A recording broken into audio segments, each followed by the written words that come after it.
All right, y'all know what it is. We're coming up soon. BKS on Radio, the Storm Warning Show. It's about to go down. It's really about to go down. So keep it locked. Keep it locked. Make sure you share it out right now. Join in. It's about to be official.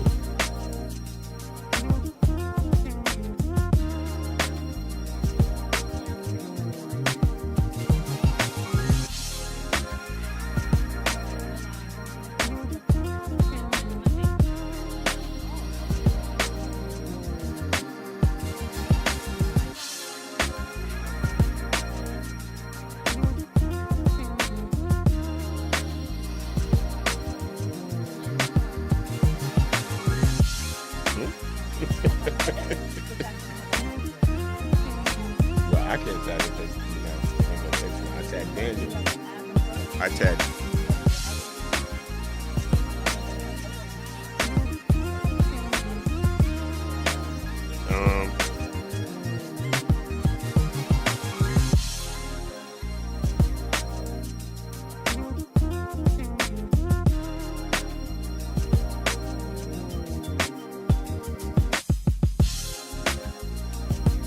Shout out to Cash, shout out to Dennis. I see y'all. Peace and blessings. We coming right up. The ladies is just trying to get it together. Y'all gotta excuse us.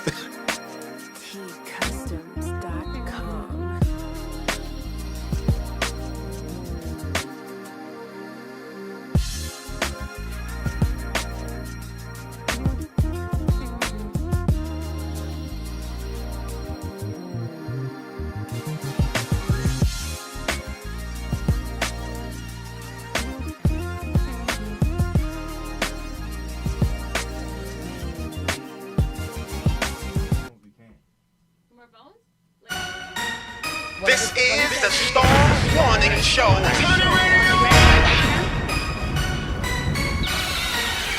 Let's go. You're listening to the Storm Warning Show at BKS1Radio.com. You're listening to the Storm Warning Show at BKS1Radio.com. Turn the radio up. BKS1, BKS1, BKS1 Radio.com. Turn the radio up. BKS1, BKS1, BKS1 Radio.com. Turn the radio up. You're listening to the Storm Warning Show at BKS1 Radio.com. You're listening to the Storm Warning Show at BKS1 Radio.com. Turn the radio up. BKS1, BKS1, BKS1 Radio.com. Turn the radio up. BKS1, BKS1, BKS1 Radio.com. Turn the radio up. Wyclef Jean, BKS1 Radio. Let's go. This is Essence Atkins, and this is BKS1 Radio. Hi, this is Melba Moore, and you're listening to BKS1 Radio. Yo, check it out. What's the deal? This the chef. Giving a big shout out to my peoples. Big KS, you already know what it is. Salute. What's up? It's your girl Monifa, and I'm hanging with BKS1 Radio. Hi, I'm Iyanla Van Zandt, and you're listening to BKS1 Radio. BKS Radio, baby. Hey, this is Jasmine Guy for BKS1 Radio. What's going on? This is Lamont Rooker, and this is BKS1 Radio. Shout out to BKS1, the best kept damn secret in the business. Hey, what's up? This is Raven Goodwin from BET's Being Mary Jane, and shout out to BKS1. Hi, this is Leon. You're watching BKS1 Radio. BKS1. God bless y'all.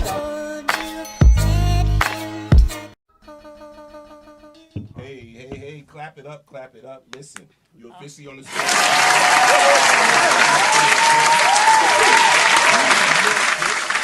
About 30 minutes. It's been about 30 minutes, right? About 30 blessings long to ass everybody minutes. Checking, man. Yes. One love. I'm just happy to be in the building. I'm excited. You always excited. Yo, I get excited. You're so excited. Because you know what? Because the guests. You so excited. The guests got energy. They always have energy. I seen old girl over there. She was like, hold me down. She was over there grooving. If you always want energy, you can count on her for My that. dude was over there like, yo, could I live on Facebook?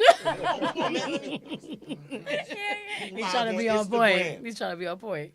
Daniel Ali back. Yes, he is. We And he's in the building, not on Zoom. Yes, we But did. he's in the building. Yes, he is. I'm excited. Shout out to everybody. Absolutely. On the check-in, man. Look, let me get some love. Hi, y'all. Oh my God, I want to cry. Kaz and everybody on the check-in, man. Dennis and everybody checking in with us. Now Yes. Listen. It's been a minute since we've been in the building. Absolutely. It's been a minute. First and foremost, how you been? Good. Good? Very good. By the grace of God, good. I can't complain. So let me give you the proper introduction. Why don't you? Y'all know my co-hosts. Yes. My peoples. All right.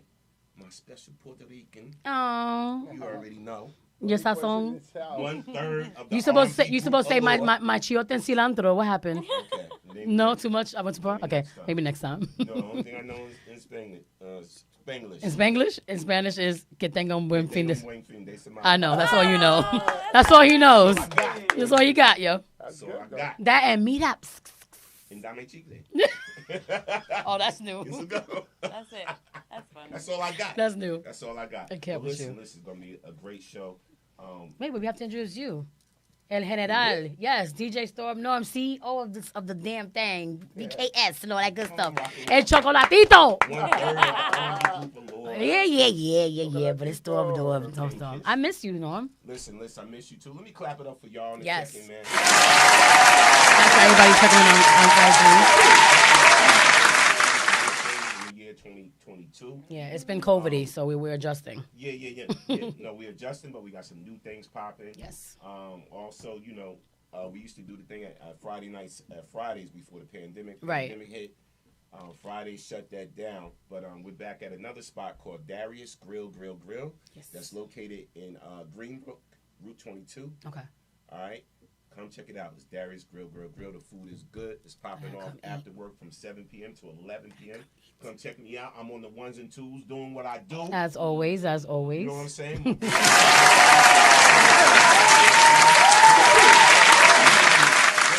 This week that they're going to be serving. Now, this is how they doing it, though. Let me, I got to promote and do the advertisements before we get popping with the guests and everything and talk about all the great things they're doing and everything. They looking good over there.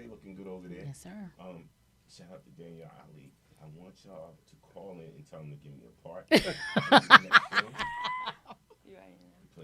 out. He's a great guest, though. No, listen. Wait. Huh? Jeff said check your phone. Go said check your phone. All right, okay. All right. No doubt. Let me see here. Shout out to Denise Sparrow on the check-in. Hey, Denise. Ingrid Judge said, bonjour, peeps. Shout out to B. Mac on the check-in. Let me read this real quick from Darius Grill. All right, so it's popping off this Friday, right? Yes. It's going down after work release, 7 p.m. to 11 p.m. It may go longer, depends on how we feel the energy is. Now, if we had her in the building, we probably go till 1 a.m. We had this guest in the building right now. We probably rock till out 1 a.m. because we love her energy. We're going to invite you.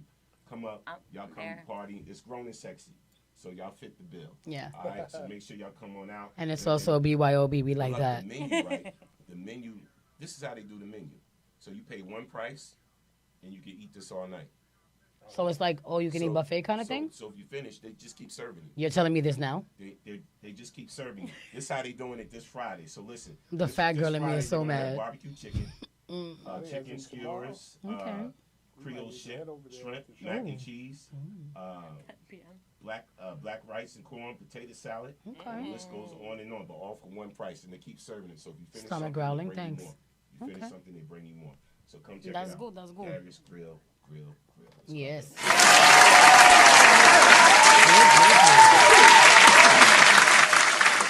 Just introduce our guest. Oh, you put no pressure.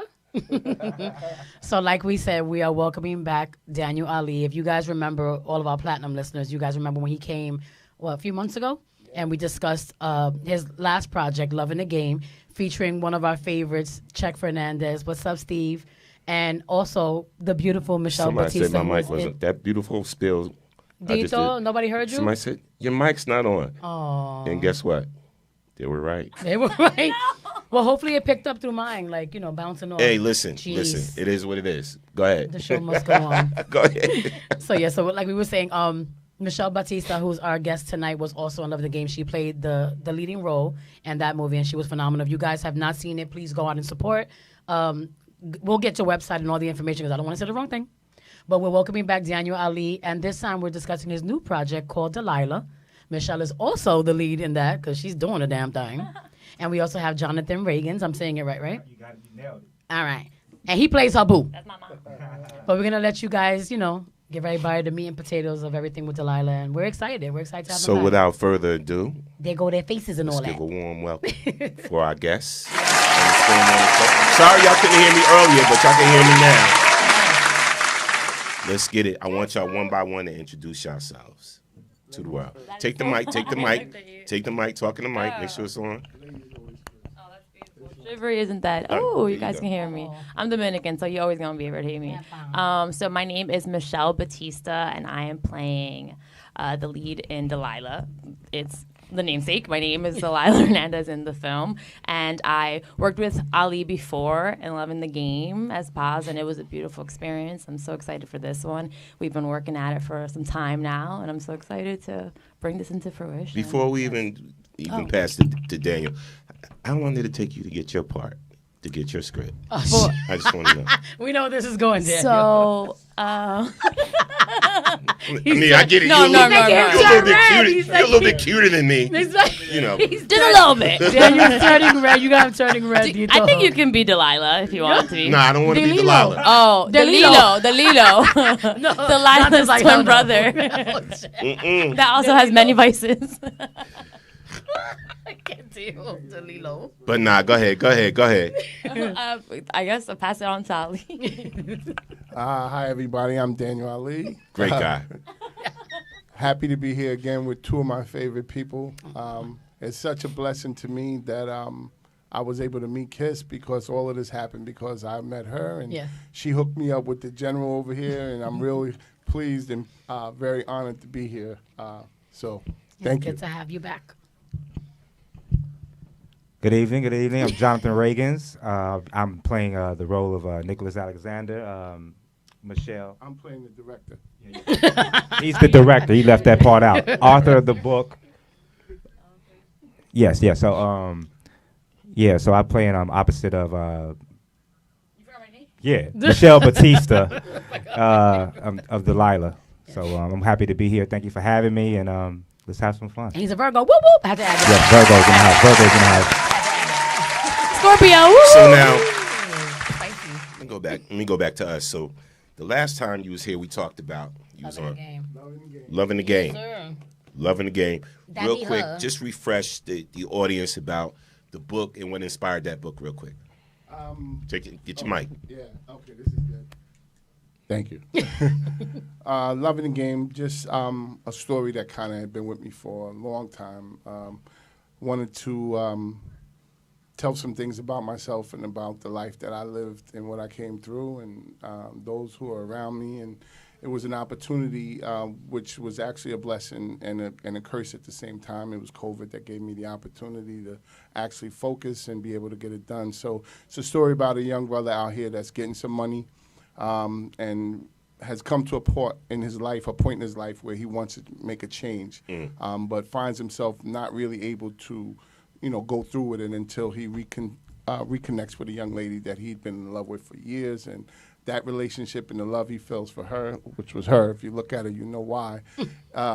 He found the strength to make the change that he needed. So there it is. And it was the aw. Now. Because she's beautiful and all that. Now y'all can't see the changes as we do the changes. But y'all got this popping off right now. I'm showing Delilah. I'm showing this to the audience. Delilah. What is that about? What inspired it? Go into it now, because I know it's something deep. Well, actually, if you remember, Norm and Kiss, we talked a little bit about it last time, although there was not a movie yet. It was just the book. It's based on the second novel I wrote called Across the Middle, which is the story of a university professor, a man in middle age who is going through a divorce and in a real dark place at that time. And he meets a lovely young college grad student who's at the campus where he works, and he literally falls in love with her, and the two of them build a relationship. But we find out throughout the story that this young lady has some demons that she's fighting.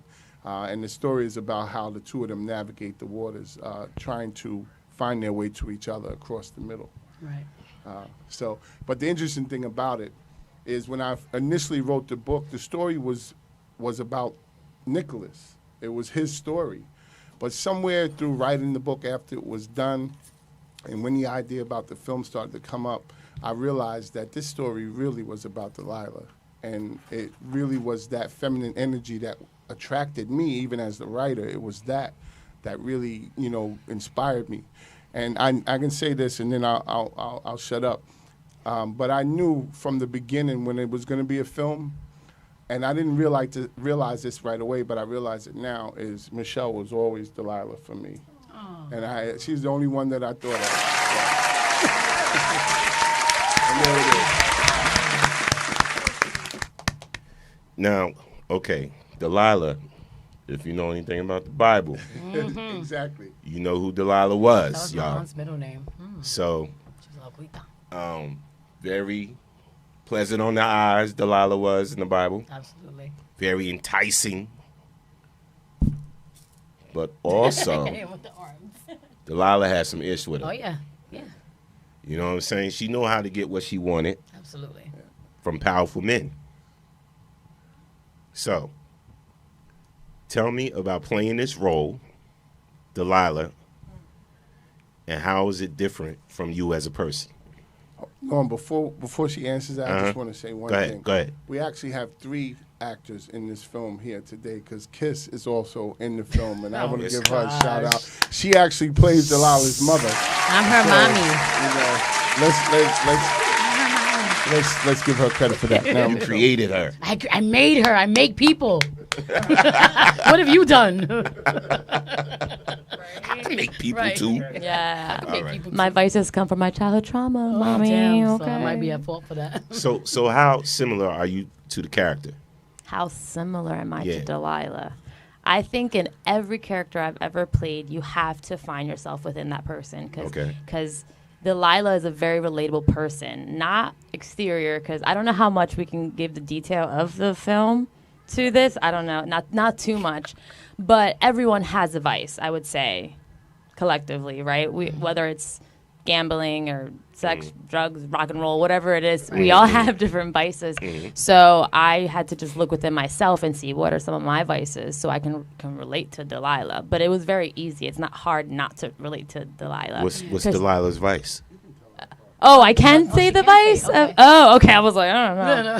No. She like to dabble in the The white stuff. Yeah. Yeah, it just depends on which white stuff it is, though. It's heroin. Jonathan's face. She said, which white? Not coke, not a cokehead, just a Right. dope head. dope Please get it right, just a Like, dope there's a head. difference. She's a beautiful tecata. Listen. That's what mommy calls me. It's not coke. It's just heroin. It's just heroin. It's not a big deal. But I have to say, like, the first time that I ever made like a rehearsal, it was just like a table read, right? Kind of, sort of. And we were all, I was meeting everybody for the first time or whatever, and Daniel had like this really cool exercise where he called it the hot seat, where everybody sat in a seat and he would ask questions regarding, but you would have to answer as if you're the character, not from Akisa, but as her mom. And it literally brought me to tears, and it was weird because it makes you think about. I told you guys that day, it makes you just think about how you and I always have discussions about like parenthood and how we acknowledge our mistakes and we acknowledge our L's, so to speak. You know what I mean? Mhm. But at the same time, we always have like this passion about wanting so hard to get through to our kids. Right. You know what I mean? And I don't think we suffer from like having terrible children. Do we have issues? Absolutely. We're human. But we've talked about it before, and I have, like, when I tell you that this girl, like, she makes you believe that she's on drugs. I thought she was when she walked in. That's the effect I have on men. You know that, Norm? Damn. I had that effect on men. There you go. Look, and then the wink, like, No, but like seriously, like it was. I was trying to text Daniel, like, bro, who you bringing in here?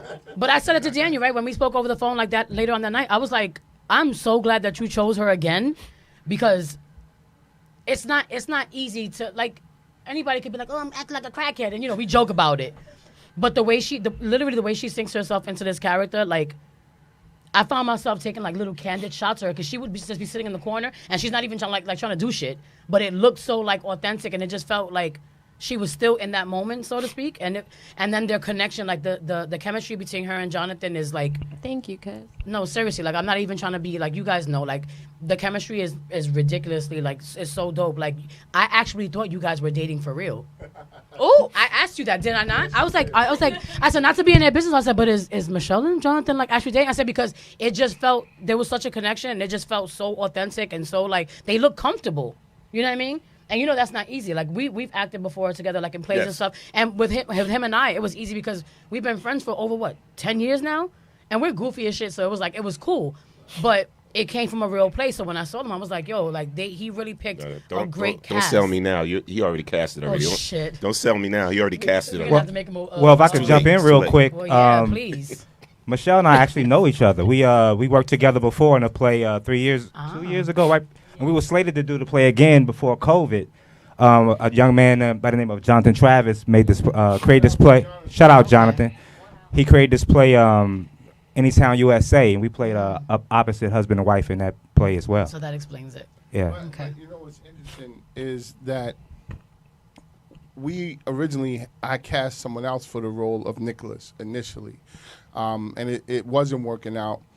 And for a few reasons, logistics, he lived out of state, and it was, that was a problem. But I also, I try to stay in tune with situations, and I could feel her energy, and I could feel she wasn't really comfortable.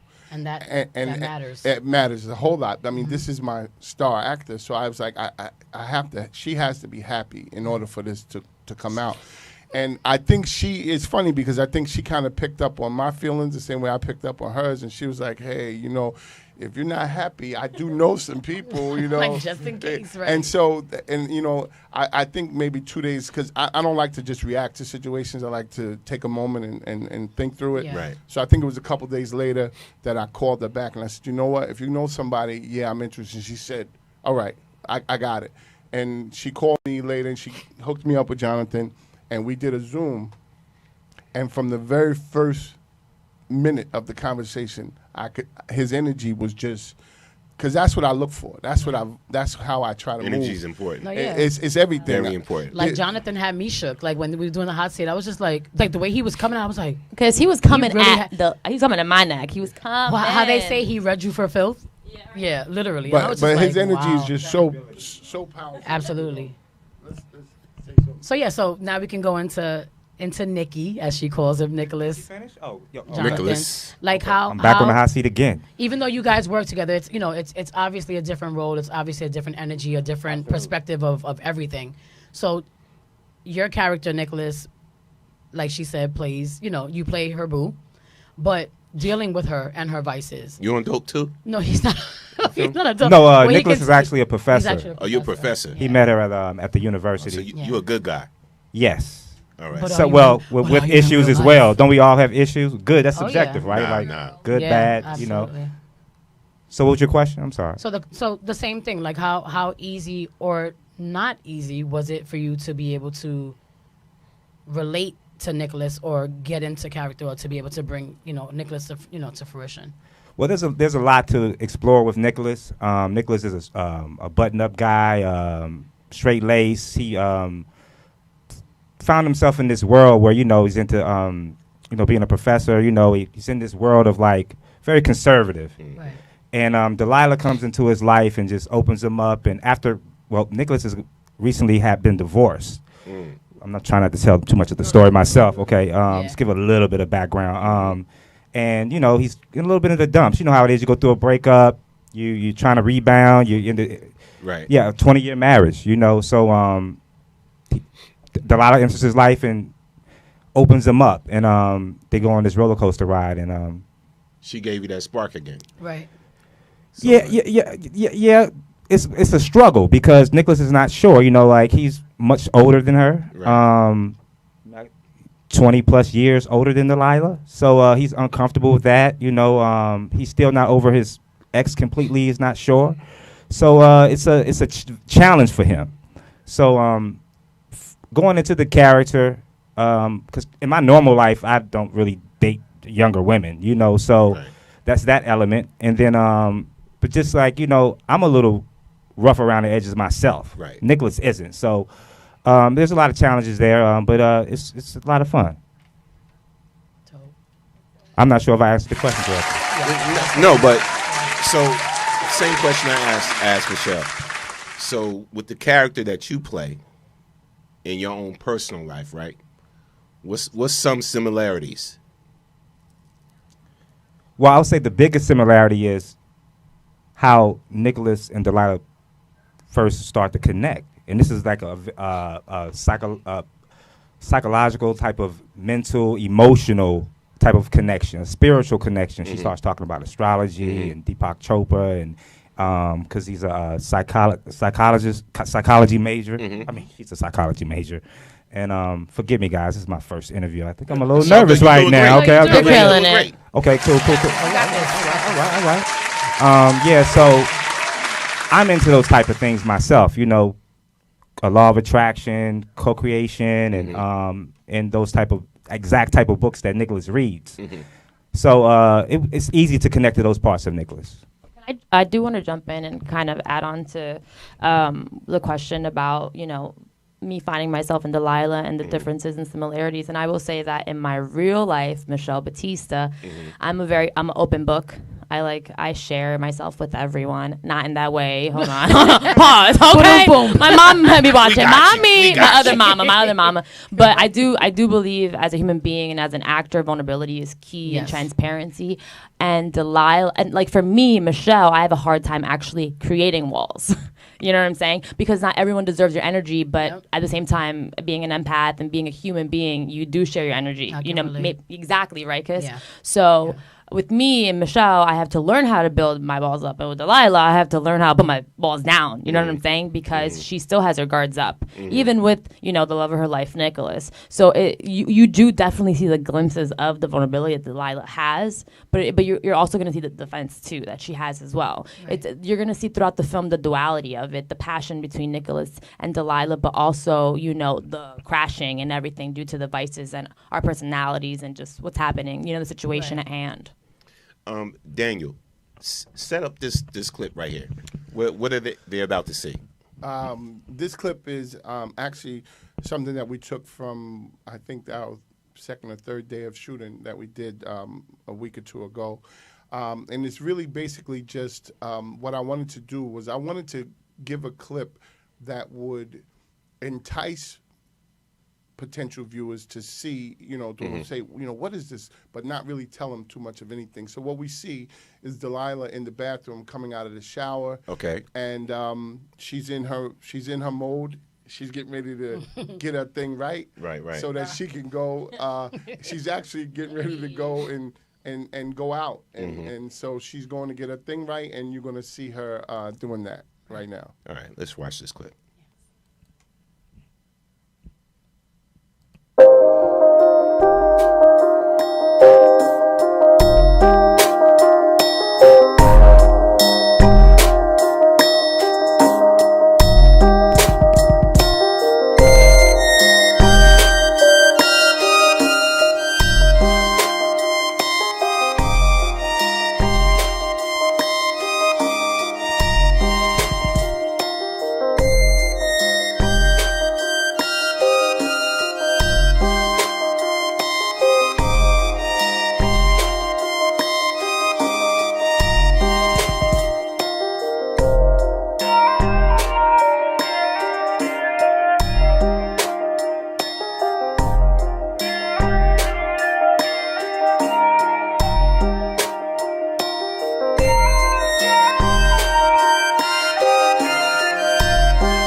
and that's Delilah. She's a free spirit, you know. I see. And she's comfortable in her own skin, but she's not dealing in drugs or being a drug addict just for the sense of being a drug addict. There's some real issues there at the root of that, which we discover later throughout the film. Because again, like Michelle said, it's about that duality, like we talked about before. Right. You know, none of us are all anything. You know, we're layers and we're shades. And you know, Delilah is definitely a riddle and a puzzle, and you got to peel back the layers to get to her core. Yeah, let me clap it up first. I like how you kind of made the clip because it makes you want to see more. It definitely makes you want to see more. There was no dialogue. Right. There was nothing going on. You know what I'm saying? And it's like you just watching, and all you see her doing her thing, Yeah. whatever, about to step out. So it's like, I want to see more about this broad. What's going on? This broad. And we're still real early into Delilah's wow. character. I'm talking about, not Michelle.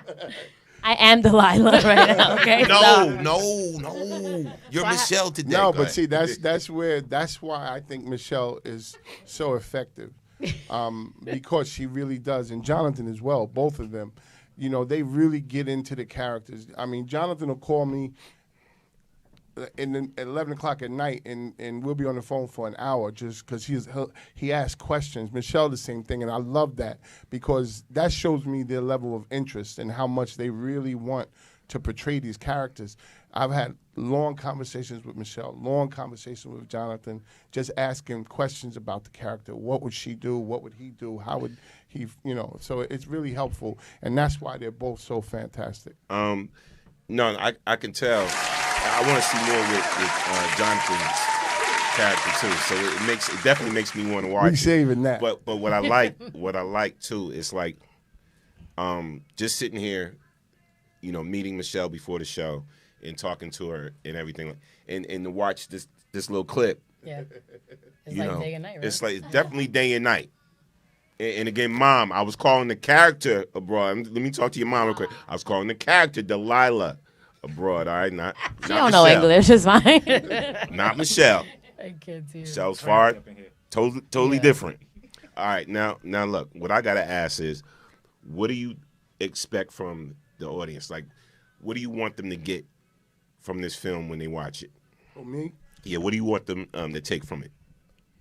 Honestly, what my hope is that we will understand that, you know, everything's not black and white. You know, I mean, that, you know, people are multifaceted, you know, and that when you're talking about love in particular, right? You know, when you say you love someone, you gotta really understand that, and really, you can't say that if you're not willing to accept everything. And when I say accept, I don't mean that you have to put up with anything that's really toxic or that's bad for your own mental, emotional health. But we all, like Michelle was saying and Jonathan was saying, we all have issues. So if you love a person, you got to love that person through all of that. All of it. You know, Literally, yeah. if you don't, then stop using the word. You know what I mean? Because it's really a bunch of BS. And you know what? I'm so glad you said that, because when you talk about love, I'm gonna be honest with you. I don't want love. I want unconditional love. There's a difference. Sure. A lot of people don't know the difference between love, and they throw the word around real easy, and unconditional love. Well, and Norm, the thing, love as we know it, I mean, Kiss and I have had this conversation. I think I had it with Michelle too. You know, that whole fish love thing. Mm-hmm. You know, it's love is not about you; it's about the other person. So if I love you, then I have to love you, even if what you're doing doesn't make me happy. And, you know, that's where, you know, it gets sticky. That's the kind of thing a lot of us are not prepared for. If you got a man that loves a woman, or he says he does, then you want what makes her happy and what's good for her. And even if that means it's not you. Right. But can you handle that? Yeah, and love is more so actions. You know what I'm saying? You know, everybody throw out the words and the verbals and, oh, I love you. Love. But there's no actions. Right. You know, when you place actions behind those words, that's when it's substance. You know, that's when it really means something. Look like you want to say something. Oh, well, we're talking about love. I think, just to add to what everyone's saying here, I think with Nicholas' character, Delilah, he's on this he's in this transformation, so he's also starting to love himself in a different way. So what he thought was love before with his ex-wife was not love. So with Delilah, it's more of a authentic type of love, a freer, genuine love that from the outside looking in, older man, younger woman, what is this, But there's something very genuine there, and I think that's what, true love really is, that when you can love yourself through and through, and then that attracts the proper the love that's aligned for you, and that's different with each individual. And it's funny. You connected the dots in my next question. I was going to ask Jonathan, as a man, right? Because I feel like society just in general concentrates so much more on the woman. I don't know if I'm making any sense, but I feel like when we talk about love, when we talk about relationships, and we talk about things of that nature, we focus so much on what the woman needs, right? That we forget about what the man needs sometimes. And it's a very warped perception just in general, like men can take whatever. Like, you guys are supposed to be the strength. You guys are supposed to be the providers. You're supposed to be all these things, but yet at the same time, you still need reciprocation. You still need love. You still need that those forms of endearment or that love language, so to speak, that helps you get through your day because you're important too.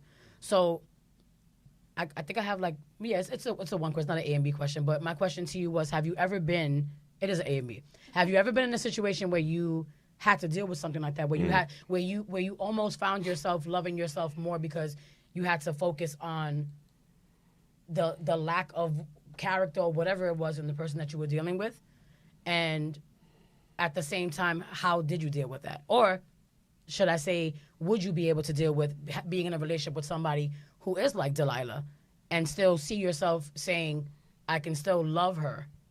You know what I'm saying? At the same time, because I feel like it's going to give me something that I'm lacking.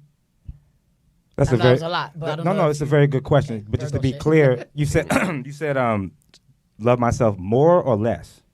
More. Like if you were dealing with a person who had a situation like that, but you still chose to love her because you felt like you could help in some kind of way, but also because it's therapeutic for you in some kind of way where it's opening up something that maybe was closed up for so long.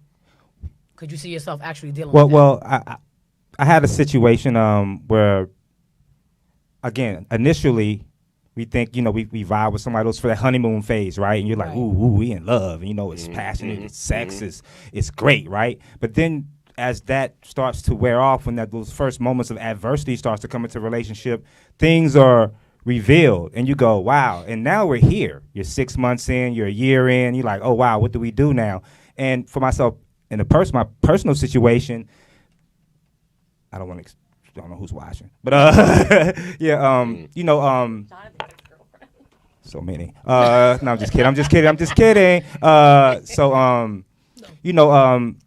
You try to, for myself, I try to look at my other person and say, hey, there's things that come up in her that may be different from myself, but it's the same thing.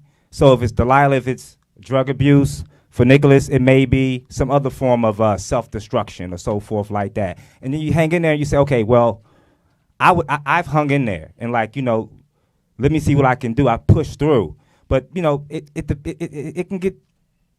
It doesn't always work out that way. I'm not sure if I'm answering your question. So what was the second part of your question? You kind of answered it. Okay, great then. Great. It was basically like, have you ever been in a situation, but can you, if you had to face like some type of adversity like that, like meeting someone that you fell in love with and then find out later, like, this is what's going on with her, would you be willing to say? Yeah. Let me put a button on that real quick. I would say yes, and whether it works out or not, it leads you to some deeper discovery of yourself if you're courageous enough to, step into those waters. And that's the key word, courageous, because how many times have we met somebody, everything's all great in the beginning, right? It's beautiful. Right. That representative is like, hello, how are you? How are you? I'm fine, and you? Yes. Oh my God, I didn't know about your job. You're lovely today. You're so beautiful. And then things turn like, holy shit, hi. You know what I'm saying? So why are you here? So it's like once you see that other side of that person, it could be a deal breaker. Yeah, it could be a deal breaker, or like he said, courageous enough that And you pe- accept and people them. leave someone for less than this type Yeah, of shit. You know what I'm that saying? you Like- accept their vices. Mhm. You get into a relationship, the guy, he's all this, he's all that, and everything. You know, you feeling, oh my God, girl, he's so cute, he's so fine, and whatever like that. Then you find out he's selling rocks on the corner, or whatever. You know, then you find out, you know what I'm saying, he's been locked up about 3-4 times or whatever. You know, are you willing to stick it out? And then no. Or do you put that backpack on and say, I could save him? Hold on, Ali. I know you took the mic. You want to say something? Oh, you don't want to. Okay, cool. I would just like use something about us women, and I'm saying that because I'm speaking for myself. Is that I seen a meme, and the meme was like, women need to stop trying to like nurture men. Go nurture a plant or something, you know? And it's true. It's like a weird savior complex. And I've had it in the past with past people that I've been involved with that I'm like, let me help this person. And I think, to be honest, looking back in retrospect, it was just a wild projection of me because I needed to take the time to work on myself. And I was like, let me put my energy over here because I guess I wasn't willing to really look within myself, you know? But it's also, I think, with us. Women are more nurturing. We're more nurturing, but we also, I feel like we always, and I said always because I feel like it's a constant thing. We try to give everybody that the benefit of the doubt. Like if I meet you and I feel like you're the most beautiful thing on earth and we have conversation and the chemistry is great, we're not ready to look past all that and to accept like whatever red flag, that's a red flag means now. Because we see what we see, we feel what we feel. So at that point, it's like, well, I can deal with this until the shit starts to hit the fan. But and it's then like, when do we, as human beings, as we get older, we have to be like, no, we're not Yeah, gonna. we We need to cutoff take point. what are you bringing to the table, not just potential. Right. We can't live our life with just potential. Do you know what I'm saying? Well, if I could just jump in real quick. No, you want to go? No, I just want to jump in real quick. That's a great point because women are conditioned to be this way, and men are conditioned to be a certain way as well. So. My motto is, and this is not something that I come up with, is the life you save will truly be your own. So, and again, from my philosophy and approach to life, when there's a strong connection, whether it's with a lover, a homie, a coworker, or whatever, that strong connection is mirroring something back to me. So instead of going, okay, I'm going to save you, like I had a savior complex as well growing up, because when you grow up with trauma and stuff like that, you become a people pleaser and you're doing all this stuff because you want somebody to save you. So that's true for women and men. Right. So again, the life you save will truly be your own. So when that stuff comes up, it's an opportunity to look at yourself. Facts. Whether you stay or leave, so you say, okay, I don't like that. This is what we do in acting. There's an acting book that I consider one of my Bible, Uta Hagen, Respect for Acting. When an actor is doing something you don't like, instead of going, that's terrible, go, when do I do that?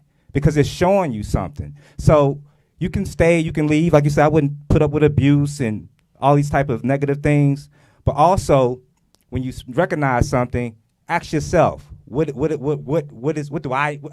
is this reflecting in me, manifested in a different way? Right. I got to clap that up too. But here's the thing. Right. So anybody getting into a relationship, and this is why I want people, make sure, please support Daniel Eileen, his project, his book, his first book, Loving the Game, his new project, Delilah. Just make sure y'all support that. But getting back to this whole thing, we have to realize that and be honest that anybody we meet and we decide to enter a relationship with them, that eventually both people are going to change some type of way. Something's going to happen in their life where they change, either in a good way or worse, or a bad way. Either they're going to evolve in a great way and everything transform, or they're going to evolve into something we just don't like, right? And we know there's a difference between like and love. So, but when things happen, are we willing to accept it and hang in there? Now, so we talked about you're in a relationship with a guy for 3 years. You're in a relationship with a woman for 3 years. And then later on, she gets sick. She gets ill. You're 3 years in. You going to hang in if he gets sick? Yes. Yeah, 3 years in. You know what? I believe that. I believe do, that from yeah. you. You gonna hang in if she gets sick? Well, you said the interesting when it comes to like and love. I've changed my view on like and love. Like for me, love is you're sick, I'll take care of you no matter what. Right. But I'm kind of I like you know when you like someone See, that's that Virgo shit. I knew he was gonna say that. you enjoy being around them, you're laughing, you're giggling, you're kikiing, you know. So if that like's not there, that love becomes really, really challenging, and that's where you get into the space of like feeling like you're doing too much. You're trying to save the person because the person you're not getting it back. You know, so I would say yes to your question. I just had a real if I like the person, if I still like the person, And let me just piggyback on what he said. I tell people all the time, it's better to be in like first than in love. And we were kids, right? We thought that was a diss. Like if a girl like, I like you. What? You don't love me? No, like no. But you know like what's is. funny? As a kid, my mom, I told you this plenty of times. I said my mother always told me, you cannot love someone if you don't like them first. Like, because liking someone can go along with I tolerate you to a certain extent. And tolerate to some people is like, oh, you just tolerate me. But if I can't sit in a room with you, well, I'm saying I have to like you first. Like if I can't sit here, let's just say we spend the whole day together, but there's no conversation. I didn't learn anything from you. I didn't feel anything that might have motivated me in some kind of way to move forward with something that maybe I was like holding back on, because most of us are like master procrastinators. I feel like as creatives, more so than anything, I'm talking about from actors to whatever, like singers, whatever. We're very anal to a certain extent. We're very we're perfectionists to a very high level. Right. But then at the same time, we sleep on ourselves a lot. You get what I'm saying? So growing up, my mom used to always see that with me, like, you know, you can dance, and when she realized you can sing, and I used to be like, okay, yeah. But I wouldn't do shit with it.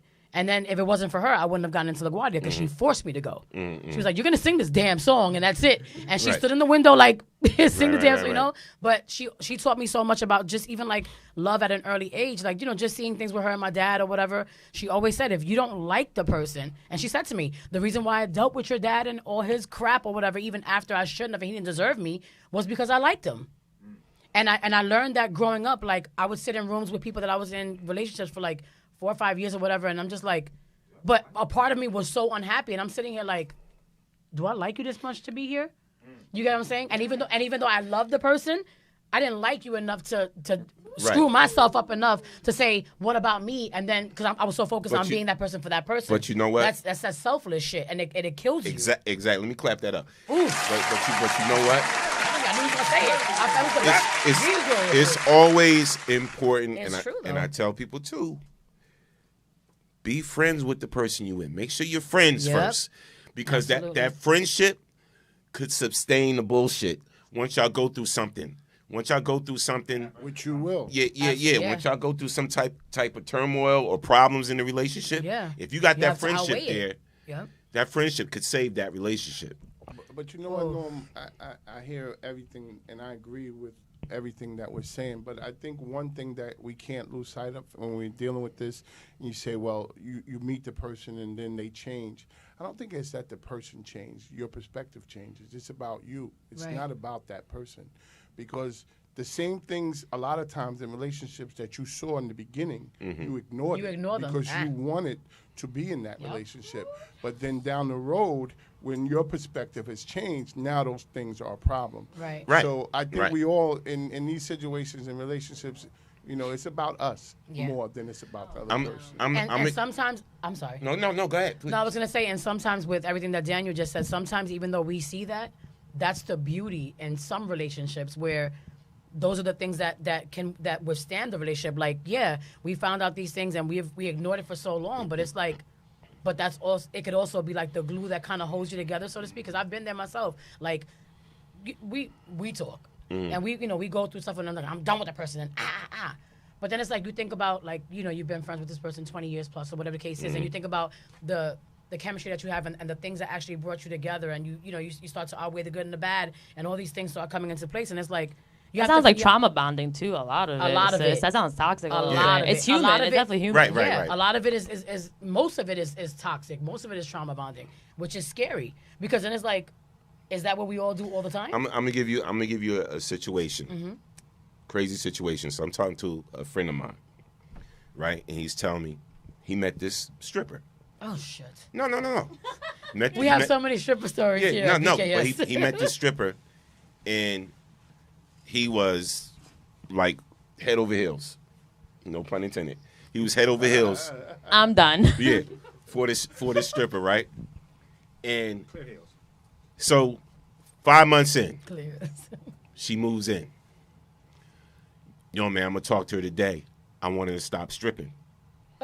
I said, bruh, you what? He said, I want her to stop stripping. I'm gonna talk to her today. I want her to stop stripping. I said, you met her as a stripper. You were in the club tipping her, right? That's her way she earn a living. Okay, so you want her to change who she is, right? You accepted it then, but now you know she moves in, whatever like that, and now you want her to change, you know, her ways for you. Right. I said, do you think that's right? If she told you, I want you to stop rapping. When she met you, you was a rapper trying to get a record deal. I want you to stop rapping, man, and get a real job, quote unquote. Right. How would you like that? He was like, well, I ain't stopped rapping for nobody. I said, There you go. come on. There you go. Sometimes you know, we want to jump in situations and we want people to mold themselves to what we like, and that's the wrong thing to do. I think we all jump into a lot of situations. I mean, in the book, I don't know if I'm allowed to say it or not, the time period, but no, it's okay. So I'm from the South. You good? I'm just going anyway. I wore a t-shirt like a fool. So I'm so done. What I was saying is that with Delilah, the time span of Nicholas and Delilah's whirlwind love story happens very, very, very fast. And me and Ali and Jonathan, we've all talked about it, and they have been in situations like that in the past too. And I jumped into past relationships very, very fast, and we might disagree here, gentlemen, but I don't want to ever do that again. I really, really believe. I mean, growing up as a woman, I mean, in general, as people, but I think definitely more for girls, we end up conditioned to be hopeless romantics. We see it in TV and in movies, and you're waiting for the prince to save you, and like your soulmate, and that's why you're living and stuff. So I've had that in me since I was little, and so I've jumped into situations that I shouldn't have, and now I don't want to do that. Don't sweep me off my feet, because it's just as fast as it is, you're gonna drop me really fast too, So I really think you have to find someone and be their friend first, and see them in different situations, different obstacles, because in the beginning they're going to give you the best of the best, Right. But you have to see them angry, happy, sad, in different conditions, in different, like what happens if whatever happens, you have to, if they lose their job, any hardship, how are they going to handle it? Do they have anger issues? So you really, really have to see them in a long time. And I don't think that, I feel like we fall for people really fast. You meet someone, and you're like, oh my God, we're soulmates. Like, he likes purple, I like purple. But it really is like that as human beings. We're like, especially as artists, we're so in tune with our spirituality, and we love it, and we love romance. I still love romance, even though I'm a little pessimistic right now, because y'all men be, you know what I'm saying? But y'all got some stuff with y'all too. I'm biased. I'm a woman. I know Delilah has vices, but so do y'all. Different time. We bring her back. Yeah. I want to add to that, because I think, Michelle, that is a great perspective. But to add to that, I believe if you're truly being transparent and spending enough time, like for instance, if we start dating, right? And we only see each other once a week, and we texting, and we're not really connecting and sharing, like that can go on for a year, and we're together, quote unquote. So how would you know with the adversity? So I can fall somebody fast, but how transparent are we being? Am I asking the appropriate questions? And like you said, am I spending time with their family and their friends and stuff like that? So I think it's okay my perspective, it's safe to move fast in love because you can't stop it when chemistry happens. It happens, man. It's out of your control. This is spiritual stuff we're talking about here. However, I think if we can just be more transparent, clear, and just know ourselves, learn ourselves. And again, I'm going to say this again. When people show up in your experience, they're showing something about yourself. That's just my perspective. Yeah. So it may not it may be manifested differently. Delilah's doing this, Nicholas is doing that, but still that connection is showing them something about themselves. Right. And if both people are committed to personal growth, doing the work, and not because you say, okay, I met this guy and I'm going to introduce this to him. He has to already be on that path. She has to already be on that path. And then you go, oh, okay. This is somebody who's already into self-help, somebody who's already into therapy or, these type of things. You go, okay, this is somebody I can rock with. But you're trying to, like, introduce it to them. People will grow on their own time. So just to add to I'm not taking anything away from you just said. But, I'm gonna be honest about something. And like when Michelle said, fellas, I know you're not going to like this. Ladies, I know you're not going to like this. But a lot of y'all have unrealistic expectations of men. I agree. A lot of y'all. Unrealistic. Wait, give me some, because I don't know. I don't know which way. Are you going for like the Birkin bags, or are you going for like open the door? I'm trying to figure out like the standards. Yeah. But see, but you know what's so funny that the women who don't care about that type of stuff, like there's so many of us who, I want to say it the right way. Okay, there's so many women who don't care about the material. We care about like the normal shit. I'll like give that to you. You don't care about Birkin bags. I don't give a shit about you would nothing. rock a Turkin bag. Turkey from Turkey. No, he's Norm. Dewey Baton. Norm knows that my idea of we can go in the parking lot and go get a 4 for $4, and you get me like a rose petal or some shit. I'm like, oh, we had a beautiful date. I've always been good people like that. My mother was just one of those women who just never cared about like things. I was raised on like literally like struggle, love, pain, all the good things that kind of bring people together. So I never really cared about that shit. And with everything that Jonathan just said, it was like when on my way over here, I was reading an article about Common and Tiffany Haddish because they broke up. So Common finally spoke out about it or whatever, and he left her like this real beautiful message for her birthday, and everybody was like, "Well, we're confused. Are they broken up and whatever?" And I'm like, people can break up and still have a love for each other. And his thing was the love wasn't an issue. It was the fact that our schedules conflicted so much. So I felt like we weren't feeding the relationship. So when you don't feed a relationship, when you're not pouring into one another with it the way that you should, you can love each other till the cows come home. But if I'm not feeling you, even when you're not around, it's like I said, there's so many layers and levels to that sounds good. love that people forget about. Common.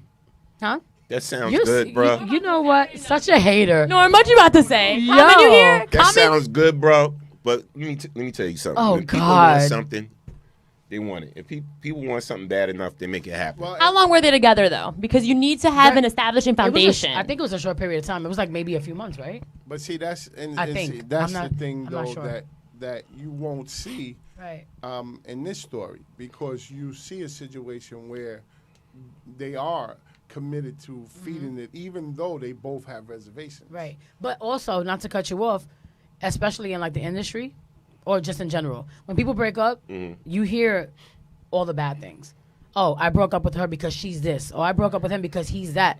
The fact that he said that, and it just gave like just a good aura to even breaking up. Like, yeah, it's sad, like, because everybody's saying, oh, they look so happy, but he didn't say anything negative about her. You get what I'm saying? Like, I get and it. people I had get a it, lot though. to say, like, oh, it's probably because she's this and she don't know how to stop joking and whatever. But nobody knows Tiffany behind closed doors. Like, that's her job. But at home, she's probably like, receptive and probably loving and maybe nurturing, and she's probably like sweet as pie and doesn't joke around a lot. So we don't know what they had. So who the hell are we to talk about anything? So if you look at 30 years ago, and you probably wasn't alive 30 years ago, but nope. But if you look at 30 years ago, right, divorce rates were so much lower. Yeah.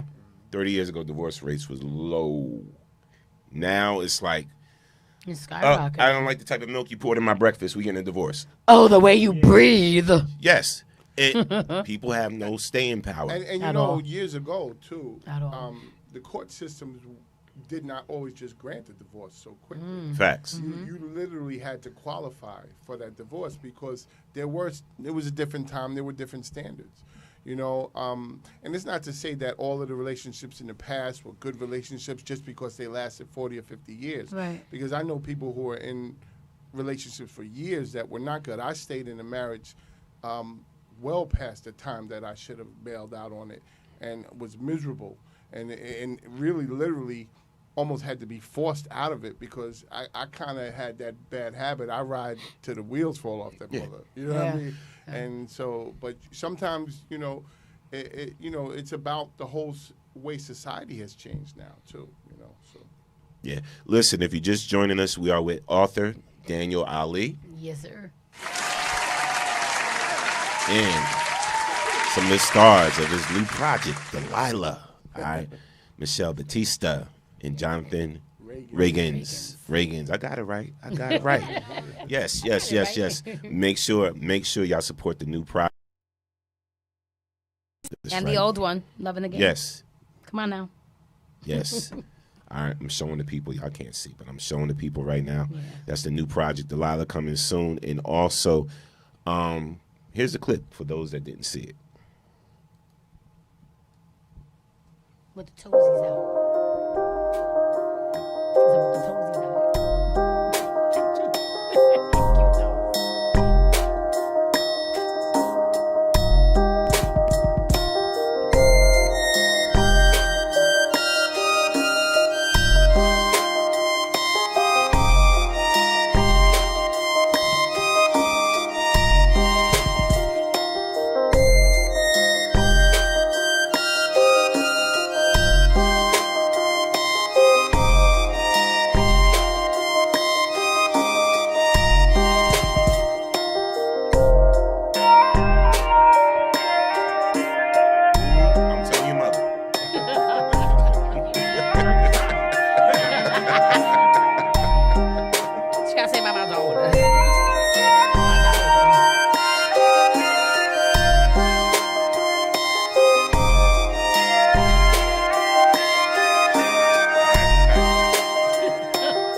Norm, one in case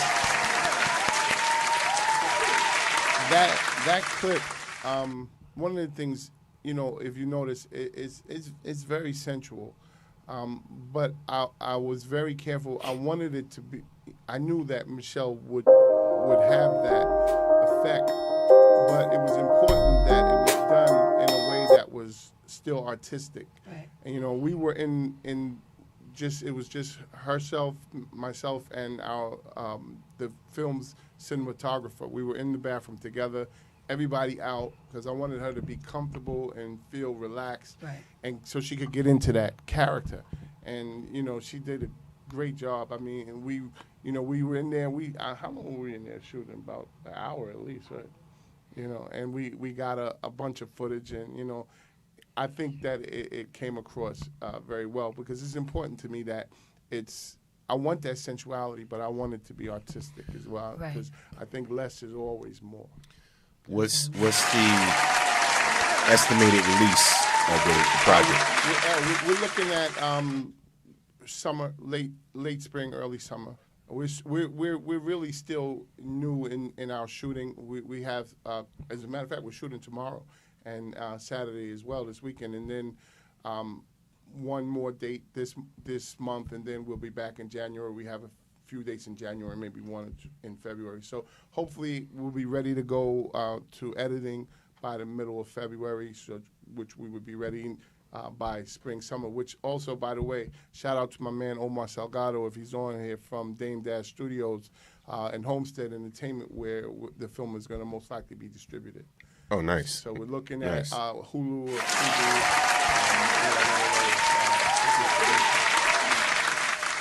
Nice.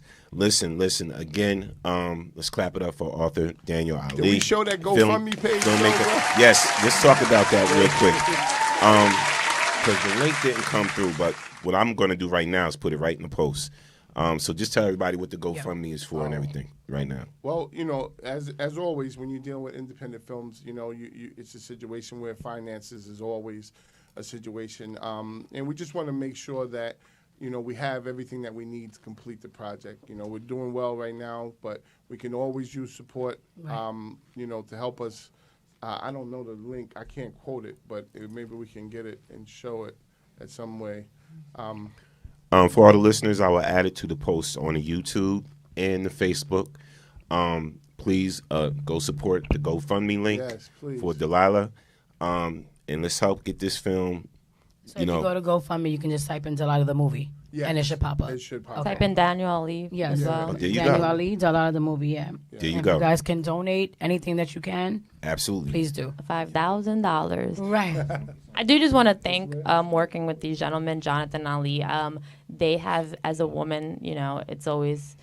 You always have to be careful with who you work with, you know. I think in general, you'd be careful as a woman everywhere in life. But I do definitely want to say thank you because Jonathan, as my, you know, my love interest in Delilah, he always asks me like, "Hey, are you comfortable? Hey, how do you feel? You know, are we living our truth and everything?" And I really appreciate that, Jonathan, more than you know. And Ali, thank you so much for being the creator of all of this and really always asking me like, "Hey, you know, like in the towel scene, I'm like wearing like a little crop top and like shorts and stuff, and he's always like, how do you feel, or like, are you okay, you know?" And I really appreciate that. I don't think that a lot of people get that. People are just you know, and he was like that in Loving the Game too, you know. So thank you guys so much. I really I'm very blessed to be working with you guys. So someone wants to know, why isn't Norm in the film? Let me see. You texting yourself again? No, I'm not. Did the DJ by any chance write that? Ooh, DJ. I don't know. Come to the Thanksgiving. You know what? I ain't messing with y'all. But it's funny. I shared this with Kiss, so she can back me up on this, Norm. So you don't think I'm just. Originally I thought about when I was having issues with casting for Nicholas. I said, man, I wonder if Norm was really serious about being in the project, because I know you had said that to me before. And then I started thinking, I said, but damn, he the DJing. I make time for acting, bro. But I mean, that's the lead role, and Jonathan will tell you, he's in every scene almost. You know, there's a couple of scenes that are Delilah by herself like that, but he's in every scene. So I was like, I don't think he's gonna have the time for that. The next one, just you know. You're gonna pull an Aunt Viv, and then they're like, "Wait a minute, Nicholas looked different in Delilah too. What happened?" Nah, the next one. Oh no. For film roles, I cut the beard and all this, whatever. You know, and the whole gear just changes and everything. So you know, I'm good. Yeah, he gets serious when he's I could play the daddy. The daddy. The pappy. So it looks like GoFundMe.com/F/Delilah. I think, and that takes you there. But listen, I wish you guys the best with this project. Thank you for having us. Thank you. No, Thank once you you come guys here for one coming. time, I your family. appreciate Once it. he already know. Yeah. Once you come here one time, your family. Y'all got anything popping off y'all want to come through and talk about, or just hang out and chill? Please feel free to hit us up. Hit us up on social media. Call us, email us, whatever. You know, we appreciate you guys, and we wish you the best of luck. Absolutely. Brock, you gonna be a superstar? I already know. You gonna be a superstar? I already know. And listen, Spike Lee, who? Speakerino. Speakerino. I'm saying. I'm looking forward to all your projects, bro. And if you guys really quick want to give you guys like IG handles so people can follow and support, please do now. I'm also playing the role of Wally Amos on the show The Food That Built America. I guess this episode will be coming up. We're still filming as well on the History Channel. It's the 3rd season. So he's the founder of Famous Amos Cookies, you know, and I'll be playing that role. So look out for that, docuseries. IG handle JH Reagans RAGINS 96. When's that coming out, bro? Nice. February, I believe so. February? Yeah. Yeah, I'm definitely. I'll keep everybody plugged in. Follow me. Thank you for having us, guys. Absolutely. Thank you for coming.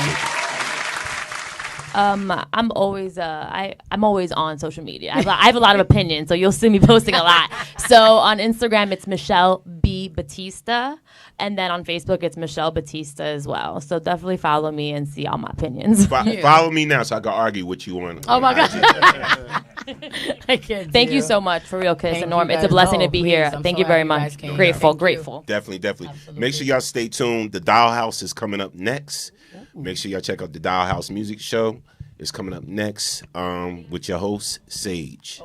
Daniel Ali Writes. Daniel Ali Writes. Facebook, Instagram. Writes both. W-R-I-T-E-S. Daniel Ali Writes. W-R-I-T-E-S. Yes. All right. Y'all know what it is. Yes. Thanks for tuning in to the Storm Warning Show. We love you guys. BKS1 Radio. Appreciate you all. See y'all next week. Ooh, you can get the little cat. Listen, make sure y'all come out to Darius Grill tomorrow, 7 p.m. I'll be rocking the set on the 1s and 2s. I'm going straight classic tomorrow. As always. I'm going in, going to have some fun tomorrow, and I may be giving out some prizes too. So come on in. The food lineup is great tomorrow. They're doing it different. Where is it? No. One price. It's located at Route 22. Yeah, Route 22, right in Greenbrook. Darius Grill. Come out and just 7 to 11. Come on out. Come on out and have a good time. If I see you, and what I like about it, you could bring your own bottle at Darius Grill. We'll be in Roselle, right? We're gonna be in Roselle tomorrow shooting. Oh, come through. Okay. Come through. Yeah. Text me. Let me know if y'all gonna come through. Okay. We'll be close by. All right. So hopefully y'all come through tomorrow. Darius Grill, 7 p.m. We're gonna be rocking the set. Me and DJ Okie E. Yes. We're gonna have some fun. All right. Peace and remember, blessings, y'all. It's never about us. It is always about you. Because you are the next best kept secret. And we love you guys. And it's not a damn thing you can do about it. Not a damn thing. Peace. Be out. Love you guys. This is the Storm Warning Show.